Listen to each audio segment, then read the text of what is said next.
We love it when you're a part of the conversation. It's interactive. 0809 444 That is the WhatsApp number. You can also tweet at Smooth981. And we're streaming live on YouTube as well. It's Smooth981 FM Lagos to catch the live stream. Rotus, good morning. Good morning, Zibby. Good morning to all our listeners out there. Shout out to everybody enjoying a nice little holiday. Yes, lucky everyone else, but you and I. All right. So we're talking about mangoes today and Benue's mango potential. But before we get to that, though, I understand there's an update on Cellular's holdings in Transcorp. Yes, it's real interesting what's been going on with Transcorp. Cellular has apparently, he made the headlines when his holdings in Transcorp was listed at 5.52%, making him the largest individual shareholder with Transcorp. Transcorp, of course, is a conglomerate. They've got the hotels, they're in power and all these other businesses.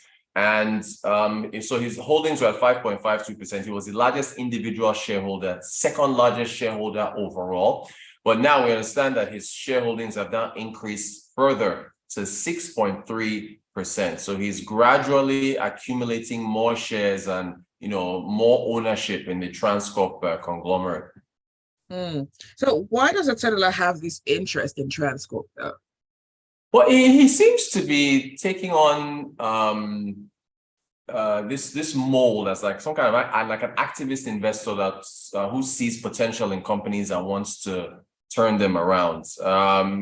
He did that with FBN Holdings, which of course is the holding company for First Bank. Share price increased, metrics increased for the company, and now it looks like he feels that Transcorp could be better run. If I think we look at their first quarter earnings, their earnings dropped about 50 or 60 something percent, if I remember correctly.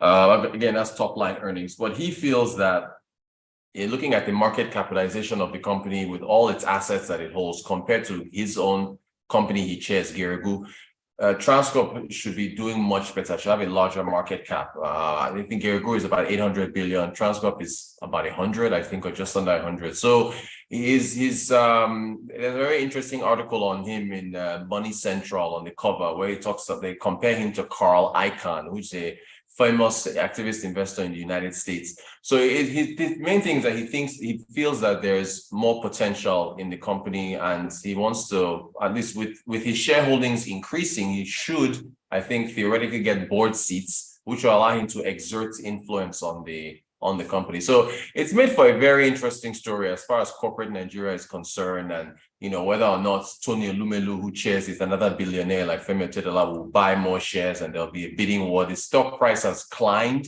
but I think over 100% now, from just about a little over 1 naira to about 2 naira 40 kobo. So it could climb further. So it's all eyes on that company. It's been very interesting since he took an interest. Now, could his stake in Transcorp actually go on to grow beyond this? Yeah, what I'm hearing from sources is that he's looking to take it to 20%. That would make him, or 25, because I think would make him the outright largest shareholder if that happens. So, he spent quite a bit of money acquiring those shares, and if he's going to take his interest, from what I hear, to 20%, that would be massive. Interesting. All right, so let's talk about mangoes. Tell us about these viral tweets. Yeah, there was a tweet was it Friday? I think it was on Friday or Saturday. This lady who's at the market, I think it was called Railway Market in Makurdi, and it just showed this abundance of mangoes at this market, just like a sea of mangoes. I think today the tweet has it had about 400,000 or 500,000 views Friday. Now it's got over 2.1 million views as of this morning.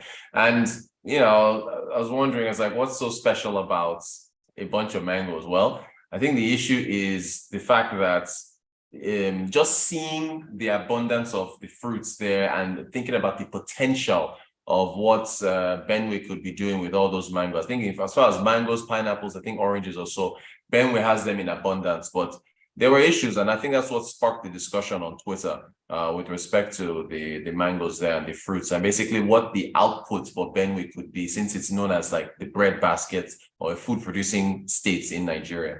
Now, we mentioned Transcorp earlier. Apparently, they had gone into the agribusiness field in Benue at some point. Interesting. Yeah, so Transcorp had got into a deal with the Benue state government. I think the company was called TerraGrow back in 2011, 2012. And it was supposed to be a company that would make, a juice concentrates and would basically take all those mangoes and other fruits and then extract juice from them and then turn them around and, sell them or export them, hopefully, because the juice concentrate business is either a multi-million or multi-billion dollar, but I think a multi-billion dollar business. Think about every juice possible that you drink that's imported. It's from the concentrates from those fruits. So there was a lot of potential there with that TerraGrow company. President Jonathan, I think, inaugurated a factory there back in 2012 in Makurdi or so. So, that was what, back in 2011, 2012, that was what they ventured into. So what was the issue and how can that be fixed?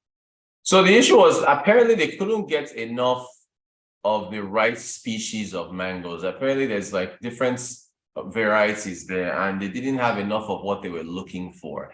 So they ended up exiting the business. At least they exited their stake in TerraGrow in 2017 or 2018. So the journey only lasted about 6-7 years. And they said that TerraGrow was not contributing much to their profits, only like 0.2-0.3%. If you had to fix it, if you have an issue with finding species, you've got to, I guess, invest in folks who can find the species you need, figure out how to mix and match as far as, crossing them and increasing your outputs. It's a lot of work. It's a lot of work and it takes some time. But it can be done because it's done elsewhere. But apparently they just didn't feel it was worth it and it was just too much work. We're talking about Benue's mango potential and Nigeria's infrastructure. So if you've got a question, you've got a comment, let us know. 0809 444 0981. That is the WhatsApp number. You can also catch the live stream on YouTube or tweet at Smooth981. Benga's sent a message through WhatsApp and he says, could a Cellular come on board of Transcorp and later leave the company? Is that not similar to what he did at a particular bank? How would Tony Illumilu react? It's interesting. Another message says, mangoes like yams and other produce have problems with distribution lines, especially for newcomers to a business in Nigeria. Apart from officialdom, there are associations controlling everything from Lagos to Benue and elsewhere. Okay. And there was another tweet from a businessman who basically shared his experience about trying to move yams from Makurdi in Benue State to Lagos. What did he encounter?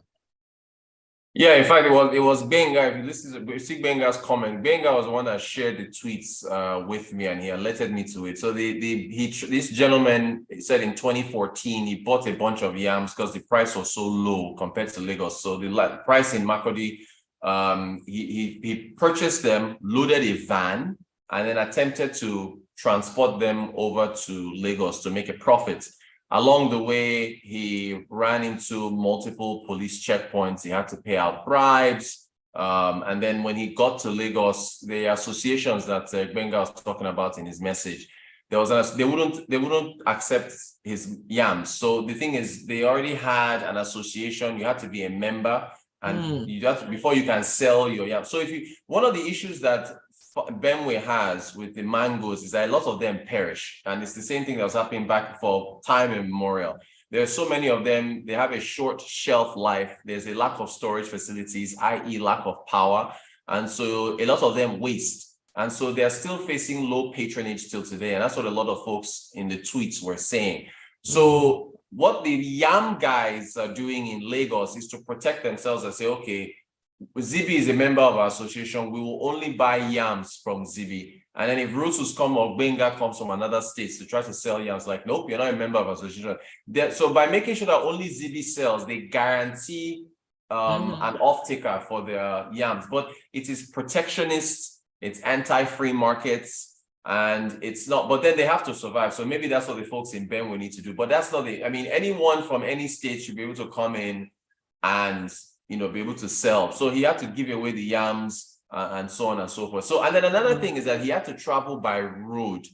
You can't develop unless you have proper rail. You need to have proper rail infrastructure, you know, cargo airports that can ship out these goods and move them across the country. Because when you're moving by road, you've got potholes. He talked about how he was on a van. The van was so overloaded, he had to get out and push it up a hill. Then the bride. I mean, if you have rail, cargo rail, then you don't have to go through all those issues. So we still have quite a bit of a way to go with respect to getting that sorted out. Because it's the same issues during the Jonathan administration are what we're still talking about at the end of the Buhari administration. So it's quite sad because Nigeria's got a lot of potential when it comes to those, you know, foods, fruits, and so on and so forth.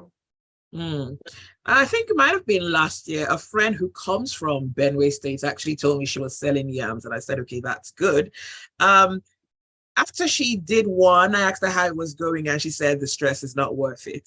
It's just, I mean, and Benue, I think, ease of doing business, I think it fell. I think Benue is 23rd. I think they fell from 11th to 23rd. I have to check again. PEBEC, the Presidential Enabling Business Environment Council, released their rankings and they dropped. So these are the type of things. When you hear people telling you it's just not worth it, I'm not going through it, it's too stressful, that just tells you that the business environment doesn't work.